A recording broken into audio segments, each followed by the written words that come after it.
Hi, welcome to Street Priest Ministries. I'm your host, Brother Jay, as we're taking the Gospels back to the streets. Today's drive-through message is Joseph. Turning your Bibles to Genesis 37. Now, I chose Joseph. He's one of the Old Testament characters that pretty much symbolizes Christ's lifestyle. He was rejected of his brethren, sold into slavery.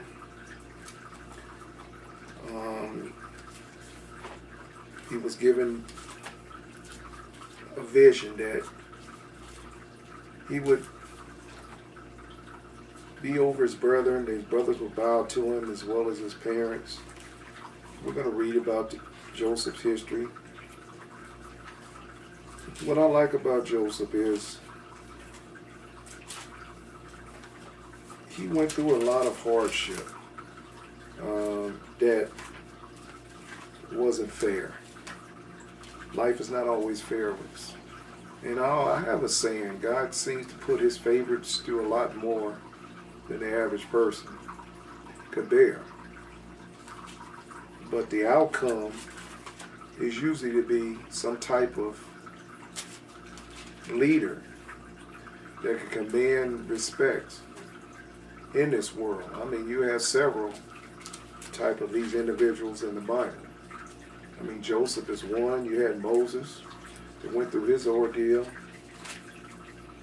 Probably one of the greatest, most famous of Old Testament prophets.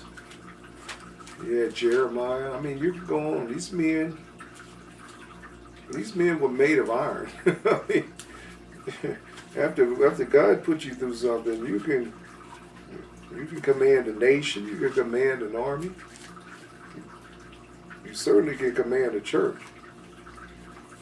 When God get through with you, you know. And that's the problem now. We have a wimpy generation. They haven't gone through anything. They're spoiled, entitled. And a lot of that's spilled over into the church, second, third generation preachers. They're born with a Bible in their hand. They haven't been through anything. Now, no iron in their soul whatsoever. Couldn't command the respect of a Cub Scout. But yet they want to lead God's church and go up against the kingdom of darkness. Well, got where I said. Let me look at this again. Genesis 37.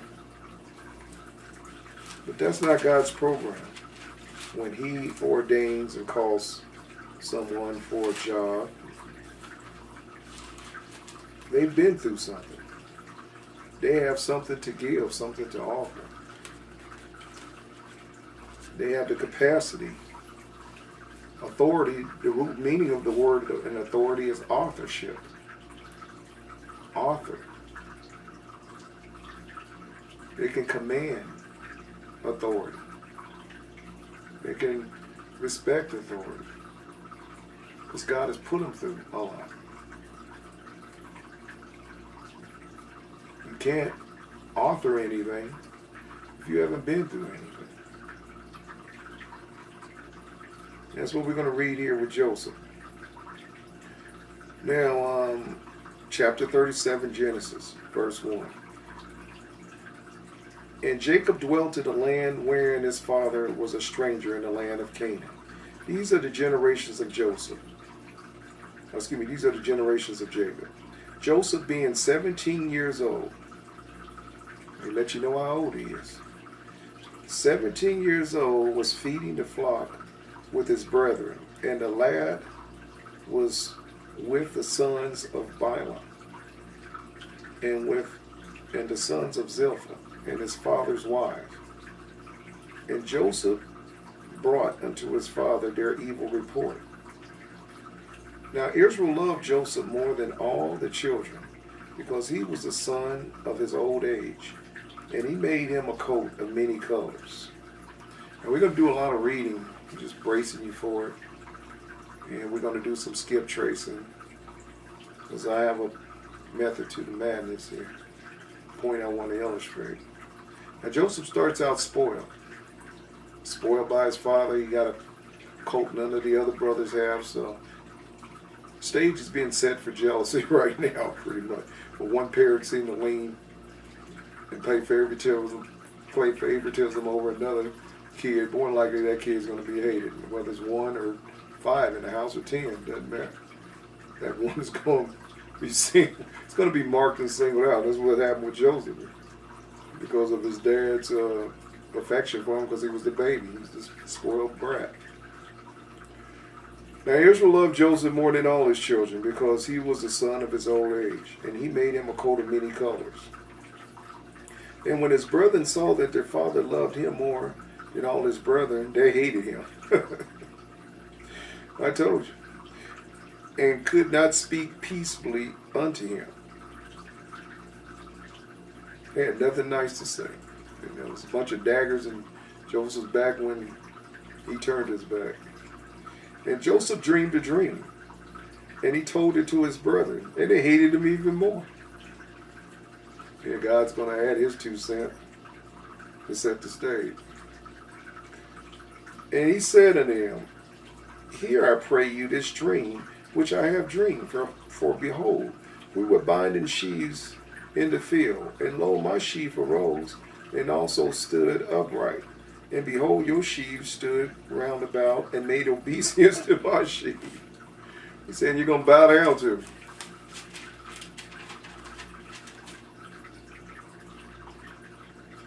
And his brethren said unto him, Shalt thou indeed reign over us? Or shalt thou indeed have dominion over us? And they hated him yet more. He's just pouring it on. And they hated him yet even more for his dreams and for his words. Now, God gives all of us dreams. I just did a video on my birthday that I talked about in the video. It's called Reflections. Our anniversary was the anniversary video, Reflections. I talked about in the video the dream that God gave me and the hate I encountered from certain exes that tried to thwart that dream. And this is what Joseph's dealing with here. Because God gives each of us a vision or dream, or you have a purpose in this life. But you're going to have those that's going to try to detour your dream or thwart your dream. Or in this case, this is what's happening with Joseph. And he dreamed yet another dream and told it to his brethren and said, Behold, I have dreamed a dream more. And behold, the sun and the moon and 11 stars made obeisance to me. They bowed down to me. Oh, he just pouring it on. And he told it to his father and his brethren. And his father rebuked him and said unto him, What is this thy dream that thou hast dreamed? Shall I and thy mother and thy brethren indeed come to bow down ourselves to thee, to the earth? And his brethren envied him, but his father observed his sayings. His father thought about it and said, Hey, this could be coming from God. Could be a possibility. But his brothers are boiling with rage and envy. The Bible said, wrath is cruel and anger is outrageous, but who can stand before him? Somebody hates you, or jealous of you, excuse me. Somebody's envious or jealous of you, and they got a boiling hatred to where there's nothing you can do to appease that person. I've been in circumstances where there was nothing you could do. You could give them a Rolls Royce, they still hate you. And his brother envied him, but his father observed his saying. Verse 12. And his brethren went to feed their father's flock in Shechem. And Israel said unto Joseph, Do not thy brethren feed the flock? Do not thy brethren feed the flock in Shechem? Come, and I will send thee unto them. And he said to him, Here I am. And he said unto him, Go, I pray thee, see whether it be well with thy brethren, and well with the flocks, and bring me word again. He said, Go spy on them for me, see what they're up to. So he sent him out of the vale of Hebron, And he came to Shechem. And a certain man found him, and behold, he was wandering in the field. And the man asked him, saying, What seekest thou? And he said, I seek my brother. Tell me, I pray thee, where they feed their flocks. This is the first time he done got out of the matrix.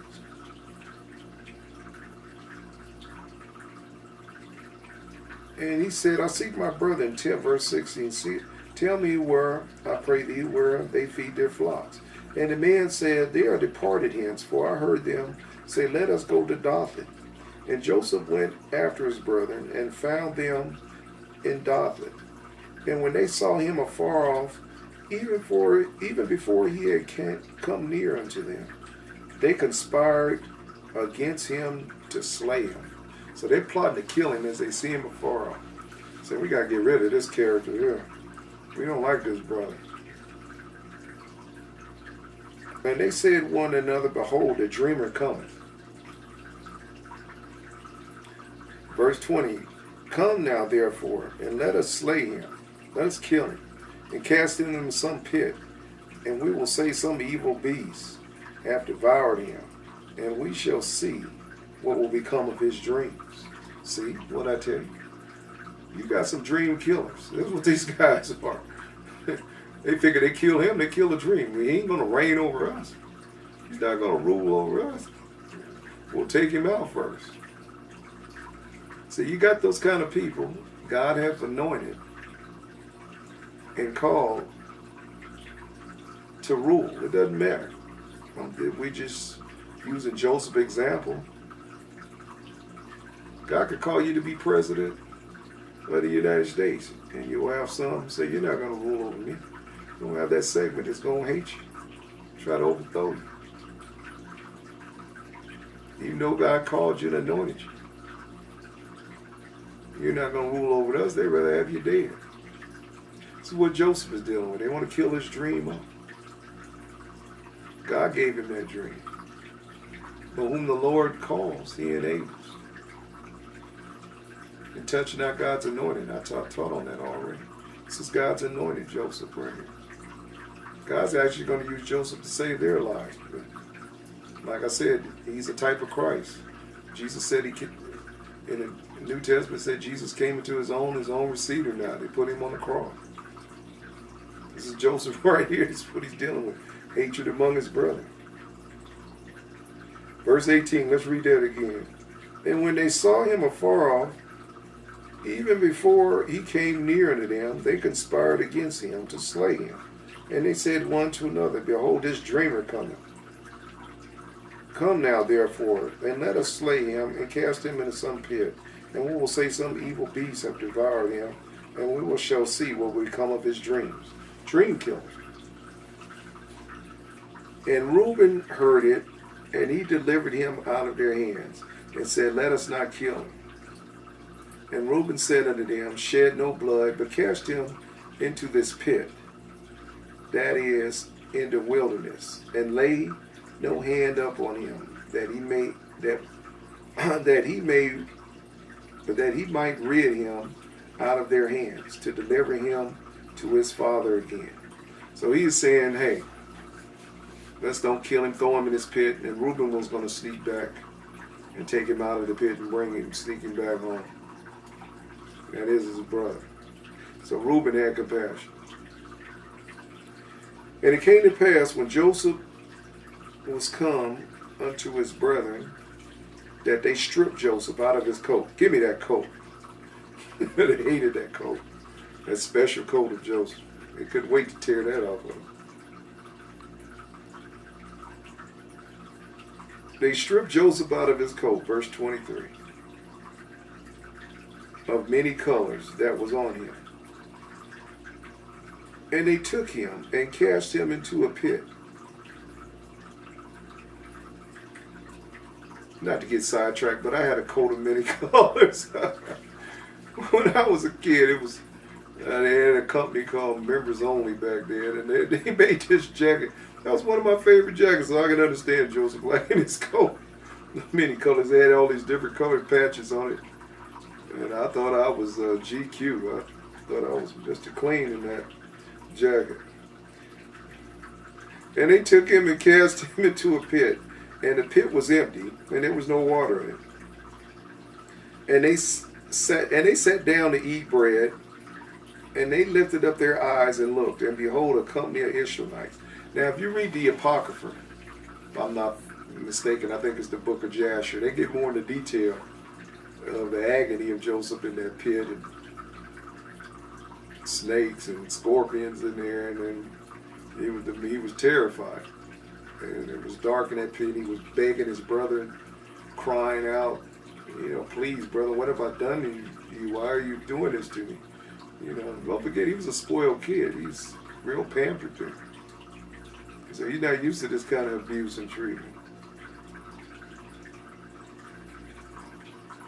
And they took him and cast him into the pit, and the pit was empty, and there was no water. And they sat down to eat bread, and they lifted up their eyes and looked, and behold, a company of Ishmaelites came from Gilead with their camels, bearing spicery and balm and myrrh, going to carry it down to Egypt. Now don't forget, the Ishmaelites are the descendants of Ishmael, Abraham's production with the Egyptian woman Hagar in the tent. It was a production. God said through Sarah, but Abraham couldn't wait, so he had a tent meeting and produced Hagar. But this is family of a sort here. This is like their family. This is the Arabs here.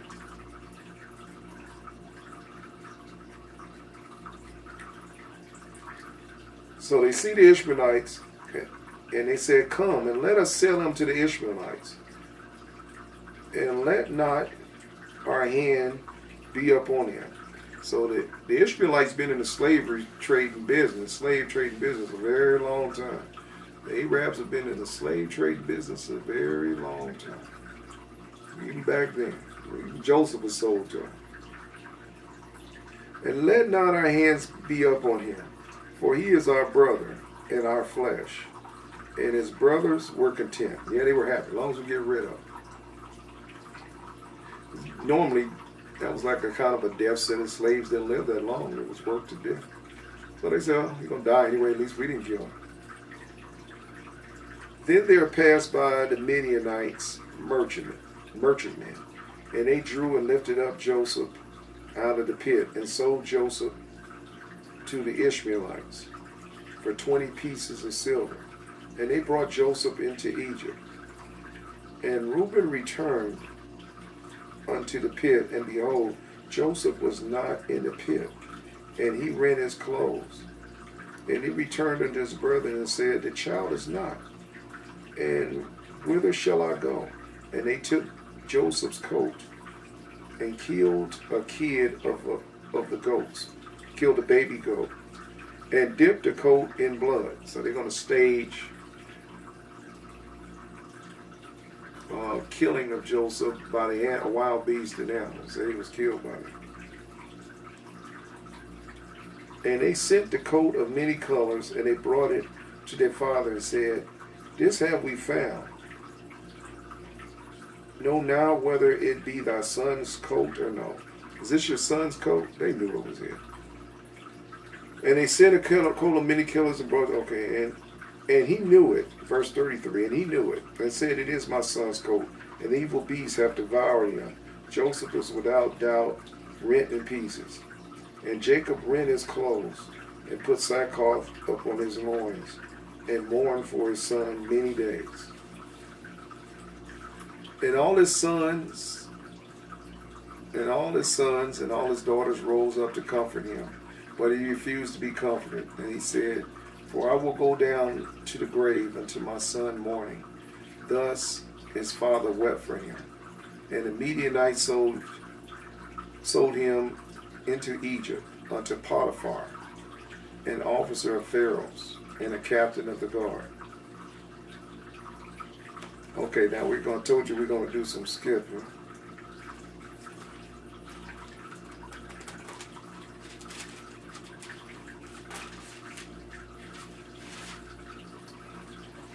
because they get into Joseph, and we're going to go past that. I was going to get into Judah, him going down to look for a whore, comfort him after his wife died, and he gets set up by his daughter-in-law Tamar. She plays the whore and tricks him, and he gets pregnant. I taught on that. You get that video, famous whores in the Bible. That was a classic. Okay. And Joseph was brought down to Egypt, and Potiphar, and an officer of Pharaoh, captain of the guard, an Egyptian, brought him of the hands of the Ishmaelites, which had brought him down thither. And the Lord was with Joseph, and he was a prosperous man, and he was in the house of his master, the Egyptian. So he goes into Potiphar's house, an officer of the court of Pharaoh. And his master saw that the Lord was with him, and that the Lord made all that he did to prosper in his hand. And Joseph found grace in his sight, and he served him, and he made him overseer over his house, and all that he put into his hand. And it came to pass, from the time that he made him overseer in his house, and over all that he had, the Lord blessed the Egyptian's house for Joseph's sake. And the blessing of the Lord was upon all that he had in the house and in the field.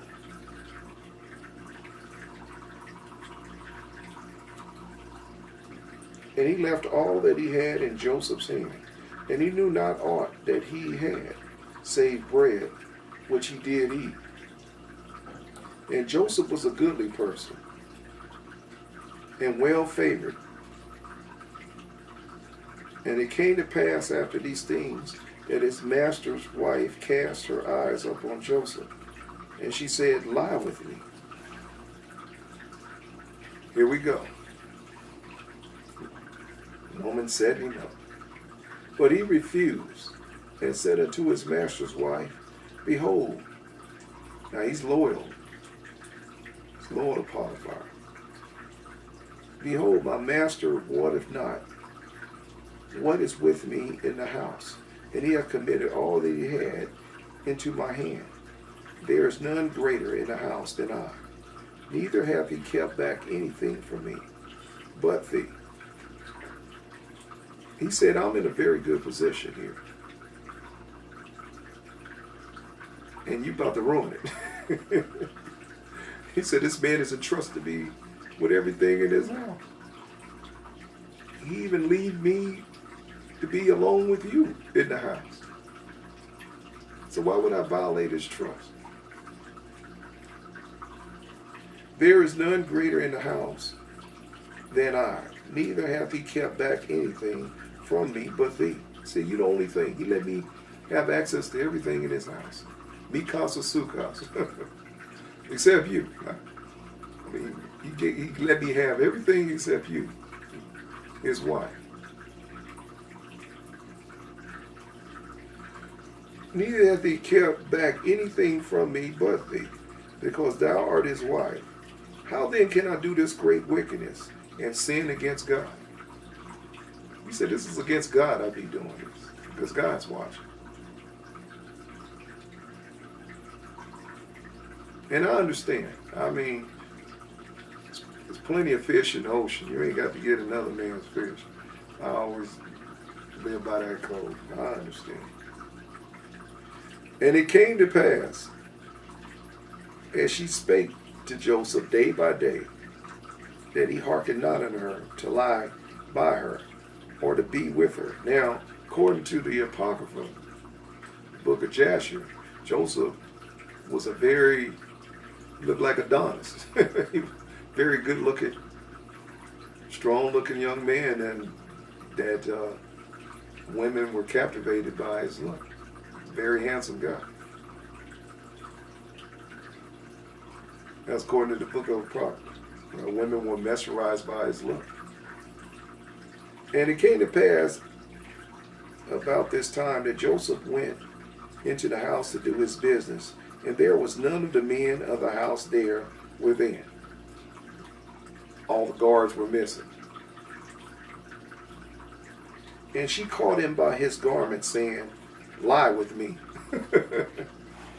What a lie. She pounced on him. And he left his garment in her hand and fled and got him out. So he took off running. She's holding his clothes. And it came to pass, when she saw that he had left his garment in her hand and was fled forth, that she called unto the men of her house and spake unto them, saying, See, he hath brought in an Hebrew unto us to mock us. And he came in unto me to lie with me, and I cried with a loud voice. She's claiming rape. What you're witnessing here is a woman, ain't nothing new, set the man up that didn't rape her, that wasn't even interested in her. But she's about to ruin this man's reputation. How many men have that happened to in history?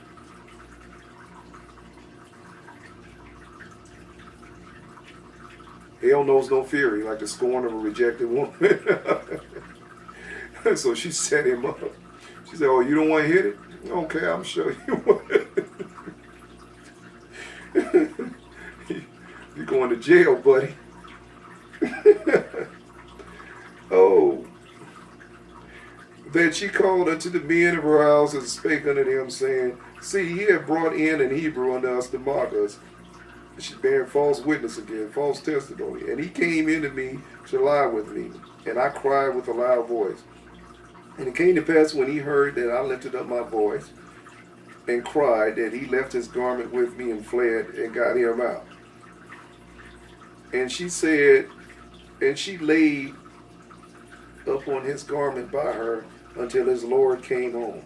And she spake unto him. Now she's covering her tracks now, just in case Joseph decided to say, "Hey, your wife tried to rape me." She said, "Well, he'll believe me over him, so let me hurry and set the stage just in case this backfire."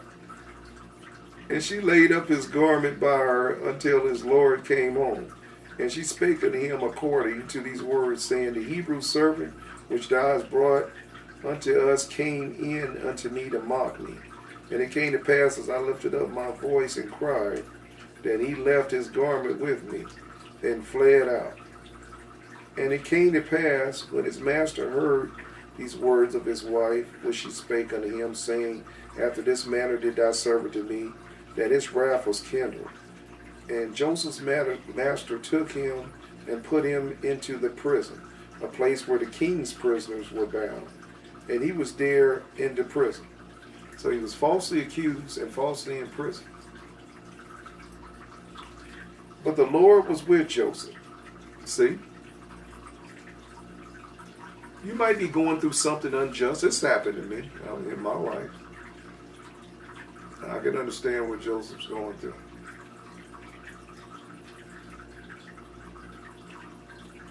But the most important line that you just read is, but the Lord was with Joseph. You can be done wrong. And see, you might be on a path you feel God didn't put you on. Or you didn't deserve to be on this path. Or you're going through something in life. It could be anything. It could be any type of trial and tribulation. It could be a drug problem. It could be a health issue. It could be a relationship. It could be family. Excuse me. It could be a job situation. You don't have a job. You're about to lose your house. IRS after you, anything. But the Lord is with you. I just want you to know. But the Lord was with Joseph. Keep that in mind. I went through a lot of trials and tribulations in life, but the Lord was with me. And sometimes when you're going through it, you don't think He is. You don't feel it. You feel all alone. And I understand. But if anything you get out of this, verse 21, Genesis 39:21. But the Lord was with Joseph and showed him mercy. Even in prison, falsely in prison, the Lord was with him.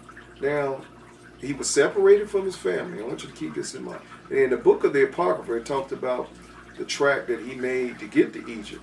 How he was beat, and God had to cause an earthquake one time. I think, if I'm not mistaken, in the Apocrypha, had to blind the men, and then, he withered their hand, I think. Yeah, he withered the men's hands. I think he might have blinded them too. I'm not sure. You can read it for yourself, the book of Judges. And then he healed them. But the point is, the beating was so horrific that God had to intervene. So he was beat. He was torn from his family. This guy was spoiled. He was a pampered child. And it says in the Apocrypha, he stopped and he passed his mother's grave. Her mom had passed away. Rachel was his mother. And he just clung to her grave, and then, according to the Apocrypha, that she told him and whispered in his ear that God was with him. And man up and stop crying. Dry up his tears. And the Lord's with him, and man up. He's going to be all right. Now he's in prison, falsely accused, in feathers and chains. And the Bible says in the literal that the feathers, the chains, went into his soul. The iron went into his soul. That's how tough Joseph was. So God's toughening him up. He's toughening all of us up. We're going to reign with Christ. I'm not reading this by accident. The Bible says that, I've taught on the price tag of commitment. Get the video. About the cross. The cross is only good to die on. You're going to go through trials and tribulations. People are going to separate from you. You're going to be falsely accused. People are going to depart from your company. You're going to be jealous and envied and hated on just like he was. Jesus said the servant ain't above the master. Sometimes this walk is a lonely one. Even if you got a house full of people, sometimes still lonely. Jesus said there'll be 3 against 4, 2 against 5, 5 against 1. He said, I didn't come to bring peace, but division. I came to bring a sword.